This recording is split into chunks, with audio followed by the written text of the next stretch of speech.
Hi friends, ಎಲ್ಲರಿಗೂ ನಮಸ್ಕಾರ. CRS ರುಚಿಗೆ ಸ್ವಾಗತ. ಇವತ್ತು ನಾನು ಹಲಸಿನ ಹಣ್ಣಿನಿಂದ ಮುಳ್ಕ ಮಾಡೋದು ವಿಧಾನವನ್ನು ತಿಳಿದುಕೊಳ್ಳೋಣ.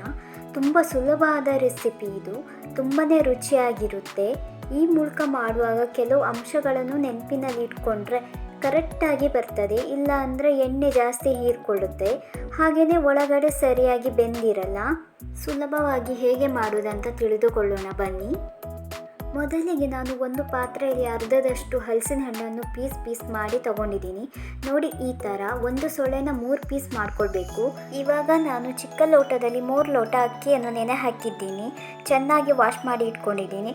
2 ಗಂಟೆ ನೆನೆ ಹಾಕಬೇಕು. ನೋಡಿ, ಚೆನ್ನಾಗಿ ನೆನೆದಿದೆ. ಇವಾಗ ಇದನ್ನು ನೀರನ್ನು ಸೋಸ್ಕೊಳ್ಳೋಣ. ಹಲಸಿನ ಹಣ್ಣು ಎಷ್ಟು ಬೇಕಂತ ನೋಡ್ಕೊಂಡು ಅಕ್ಕಿಯನ್ನು ನೆನೆ ಹಾಕಿ. ಇಲ್ಲ ಅಂದರೆ ಹಲಸಿನ ಹಣ್ಣು ಜಾಸ್ತಿ ಆಗಿ ಅಕ್ಕಿ ಕಡಿಮೆ ಆದರೆ ಮುಳ್ಕ ಚೆನ್ನಾಗಿ ಬರಲ್ಲ. ಇವಾಗ ಮಿಕ್ಸಿ ಜಾರಿಗೆ ಸ್ವಲ್ಪ ಹಲಸಿನ ಹಣ್ಣು ಹಾಕ್ಕೊಳ್ಬೇಕು. ಸ್ವಲ್ಪನೇ ಹಾಕ್ಕೊಳ್ಬೇಕು. ನಂತರ ಅಕ್ಕಿಯನ್ನು ಸ್ವಲ್ಪ ಹಾಕ್ಕೊಳ್ಬೇಕು. ಇವಾಗ ಮತ್ತೆ ಸ್ವಲ್ಪ ಹಲಸಿನ ಹಣ್ಣನ್ನು ಹಾಕ್ಕೊಳ್ಬೇಕು.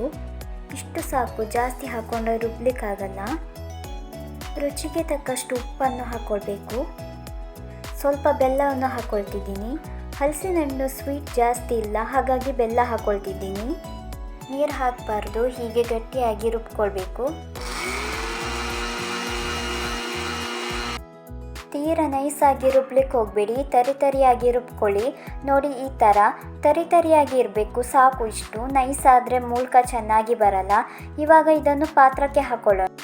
ಹಾಗೆಯೇ ಉಳಿದಿರೋದನ್ನು ಮತ್ತೆ ರುಬ್ಕೊಳ್ತಿದ್ದೀನಿ. ಅದೇ ಥರನೇ ಹಾಕ್ಕೊಳ್ಬೇಕು. ಹಾಗೆಯೇ ಅದೇ ಥರನೇ ತರಿಯಾಗಿ ರುಬ್ಕೊಳ್ಬೇಕು. ತೀರ ನೈಸಾಗಿ ರುಬ್ಕೊಳ್ಬೇಡಿ. ರುಬ್ಕೊಂಡಾಗಿದೆ, ಅದೇ ಪಾತ್ರಕ್ಕೆ ಹಾಕ್ಕೊಳ್ಬೇಕು. ಇವಾಗ ಇದನ್ನು ಚೆನ್ನಾಗಿ ಮಿಕ್ಸ್ ಮಾಡ್ಕೊಳ್ಬೇಕು. ಚೆನ್ನಾಗಿ ಮಿಕ್ಸ್ ಮಾಡ್ಕೊಂಡ್ಮೇಲೆ 10 ನಿಮಿಷ ಹೀಗೇ ಇಡಬೇಕು. ನಾನು ಫ್ರೀಡಮ್ ರಿಫೈನ್ಡ್ ಸನ್ಫ್ಲವರ್ ಆಯಿಲ್ನೇ ಯೂಸ್ ಮಾಡೋದು. ಇದರಲ್ಲಿ ಆರೋಗ್ಯಕರ ಮತ್ತು ರುಚಿಕರ ಅಡುಗೆಗೆ ಫ್ರೀಡಮ್ ಆಯಿಲ್ ತುಂಬ ಉತ್ತಮ. ಇದರಲ್ಲಿ ಕಮ್ಮಿ ಎಣ್ಣೆಯಲ್ಲಿ ಹೆಚ್ಚು ಅಡುಗೆ ಮಾಡ್ಬೋದು. ಇವಾಗ ಒಂದು ಕಡಾಯಿಗೆ ಎಣ್ಣೆಯನ್ನು ಹಾಕ್ಕೊಂಡಿದ್ದೀನಿ. ಎಣ್ಣೆ ಕರೆಕ್ಟಾಗಿ ಕಾದ್ಮೇಲೆ ಚಿಕ್ಕ ಉರಿಯಲ್ಲಿ ಇಟ್ಕೊಂಡು ಒಂದೊಂದಾಗಿ ಕೈನಲ್ಲಿ ಚಿಕ್ಕದಾಗಿ ಈ ಥರ ಮಾಡಿಕೊಂಡು ಎಣ್ಣೆಯಲ್ಲಿ ಬಿಡಬೇಕು.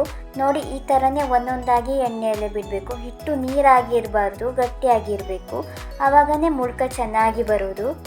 ಎಣ್ಣೆ ಸರಿಯಾಗಿ ಕಾದಿರಬೇಕು. ಮೀಡಿಯಮ್ ಫ್ಲೇಮಲ್ಲಿ ಇಟ್ಕೊಂಡು ಫ್ರೈ ಮಾಡ್ಕೊಳ್ಬೇಕು. ನೀವು ಸಣ್ಣ ಉರಿಯಲ್ಲಿ ಇಟ್ಕೊಂಡ್ರೆ ತುಂಬ ಹೊತ್ತು ತಗೊಳ್ಳುತ್ತೆ ಮತ್ತು ಎಣ್ಣೆಯಲ್ಲೇ ಹೀರ್ಕೊಳ್ಳುತ್ತೆ. ದೊಡ್ಡ ಉರಿಯಲ್ಲಿ ಇಟ್ಕೊಂಡ್ರೆ ಮೇಲ್ಗಡೆ ಒಂದು ಸಲ ಕೆಂಪಾಗಿ ಬಿಡುತ್ತೆ, ನಂತರ ಕಪ್ಪು ಬಣ್ಣಕ್ಕೆ ಹೋಲ್ತದೆ, ಆದರೆ ಒಳಗಡೆ ಹಸಿಯಾಗಿ ಉಳಿತದೆ. ಮೀಡಿಯಮ್ ಫ್ಲೇಮಲ್ಲೇ ಇಟ್ಕೊಂಡು ಒಂದೇ ಸಮನೆ ಹೀಗೇ ತಿರ್ಸ್ಬೇಕು. 1-2 ನಿಮಿಷ ಹೀಗೇ ತಿರ್ಸ್ತಾನೆ ಚೆನ್ನಾಗಿ ಫ್ರೈ ಮಾಡ್ಕೊಳ್ಬೇಕು. ಈ ಮುಳ್ಕ ಹೇಗಂತ ಹೇಳಿದರೆ, ಒಂದು ಕಡೆ ಫ್ರೈ ಆದಮೇಲೆ ಮಗುಚಿ ಹಾಕ್ಲಿಕ್ಕಾಗಲ್ಲ. ಅದನ್ನು ಸೌಂಡ್ನಲ್ಲಿ ತಿರುತ್ತಾ ಇರಬೇಕು. ಹಾಗೆ ಒಂದು ಕಡೆ ಸಮನೆ ಎಲ್ಲ ಫ್ರೈ ಆಗುತ್ತೆ. ಇವಾಗ ಚೆನ್ನಾಗಿ ಫ್ರೈ ಆಗಿದೆ. ಇಷ್ಟು ಚೆನ್ನಾಗಿ ಬಂದಿದೆ ನೋಡಿ. ಜಾಸ್ತಿ ಕಪ್ಪಾಗೋ ತನಕ ಫ್ರೈ ಮಾಡ್ಕೊಳ್ಬಾರ್ದು. ಇಷ್ಟು ಫ್ರೈ ಮಾಡಿಕೊಂಡ್ರೆ ಸಾಕು. ಇವಾಗ ಪ್ಲೇಟಿಗೆ ಸರ್ವ್ ಮಾಡ್ಕೊಳ್ಳೋಣ. ಅದೇ ರೀತಿ ಉಳಿದಿರುವ ಹಿಟ್ಟನ್ನು ಫ್ರೈ ಮಾಡ್ಕೊಳ್ತಿದ್ದೀನಿ. ನೋಡಿ, ಫೈನಲಿ ರೆಡಿಯಾಗಿದೆ. ಮುಳ್ಕ ಚೆನ್ನಾಗಿ ಬಂದಿದೆ. ಇದನ್ನು ನಾನು ಸರಿಯಾಗಿ ಓಪನ್ ಮಾಡಿ ತೋರಿಸ್ತೀನಿ, ಗೊತ್ತಾಗುತ್ತೆ. ಒಳಗಡೆ ಚೆನ್ನಾಗಿ ಬೆಂದಿದೆ, ಎಣ್ಣೆನೂ ಜಾಸ್ತಿ ಹೀರ್ಕೊಂಡಿಲ್ಲ. ಇದನ್ನು 2 ದಿನ ಅಥವಾ 3 ದಿನ ಇಟ್ಕೊಂಡು ತಿನ್ಬೋದು. ಫ್ರಿಜ್ನಲ್ಲಿ ಇಡಬಾರ್ದು, ಹಾಗೆಯೇ ಇಟ್ಕೊಂಡು ತಿನ್ಬೋದು. ತುಂಬಾ ರುಚಿಯಾಗಿ ಮತ್ತು ಸುಲಭವಾಗಿ ಮಾಡುವಂಥ ರೆಸಿಪಿ ಇದು. ನಿಮಗೂ ಇಷ್ಟವಾಗಿದೆ ಅಂತ ಭಾವಿಸ್ತೀನಿ. ಇಷ್ಟವಾಗಿದ್ದರೆ ನೀವು ಒಮ್ಮೆ ಟ್ರೈ ಮಾಡಿ. ಹೇಗಿದೆ ಅಂತ ಕಮೆಂಟ್ ಬಾಕ್ಸ್ನಲ್ಲಿ ಕಮೆಂಟ್ ಮಾಡಿ. ಇನ್ನಷ್ಟು ರೆಸಿಪಿಗೋಸ್ಕರ CRS ರುಚಿಗೆ ಲೈಕ್ ಮಾಡಿ, ಶೇರ್ ಮಾಡಿ. ಹಾಗೆಯೇ ನನ್ನ ಚಾನಲ್ಗೆ ಸಬ್ಸ್ಕ್ರೈಬ್ ಆಗಿಲ್ಲ ಅಂದರೆ ಇವಾಗ ಸಬ್ಸ್ಕ್ರೈಬ್ ಆಗಲು ಮರೆಯದಿರಿ. ಈ ವಿಡಿಯೋ ನೋಡಿದ್ದಕ್ಕಾಗಿ ಧನ್ಯವಾದಗಳು.